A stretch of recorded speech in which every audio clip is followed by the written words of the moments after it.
იუნესკომ ქართული ხორბლის კულტურა, ტრადიციები და რიტუალები კაცობრიობის არამატერიალური კულტურული მემკვიდრეობის წარმომადგენლობით ნუსხაში შეიტანა.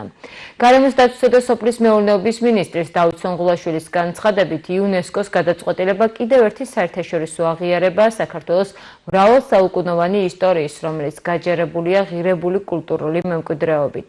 მისი განცხადებით, ჩვენი ქვეყანა ცივილიზაციის სათავეებიდან მოდის და მსოფლიო ღირებულებებს ქმნის, მათ შორის აგრარული მიმართულებით.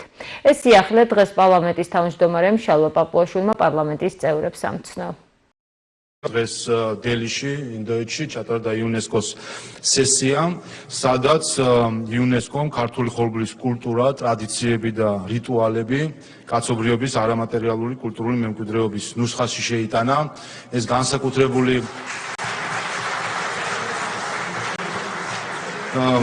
განსაკუთრებული მომენტი არის, ვფიქრობ, მთლიანად საქართველოსთვის, ჩვენი ერისთვის, ჩვენი კულტურისთვის.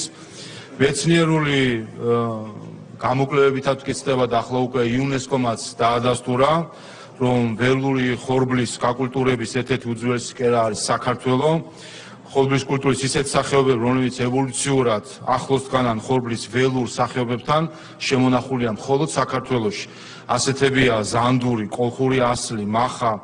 საქართველოს ტერიტორიაზე აღმოჩენილი და აღწერილია ხორბლის 14 ბუნებრივი სახეობა, რაც შეადგენს ხორბლის კულტურულ სახეობათა 70%-ს, მათ შორის 5 არის ენდემური სახეობა, კვლავ ზანდური, კოლხური ასლი, დიკა, მახა. ამას ემატება ის ფაქტიც, რომ საქართველოში აღმოჩენილია ხორბლის 154-ზე მეტი სახესხვაობა. საქართველოს არქეოლოგიურ ძეგლებზე ჩატარებულმა კვლევებმა გამოავლინა ხორბლის ნაშთები, რომლებიც ძველი წელთაღრიცხვის მე-6 ათასწლეული თარიღდება, რითაც დასტურდება, რომ 8000 წელია ღვინის დაყენების ტრადიციის პარალელურად ჩვენს ქვეყანაში ქართული ხორბლის თესვა მოყვანა უწყვეტად გრძელდება, რაც ჩვენს ქვეყანას პურის და ღვინის უძველეს კერად წარმოაჩენს.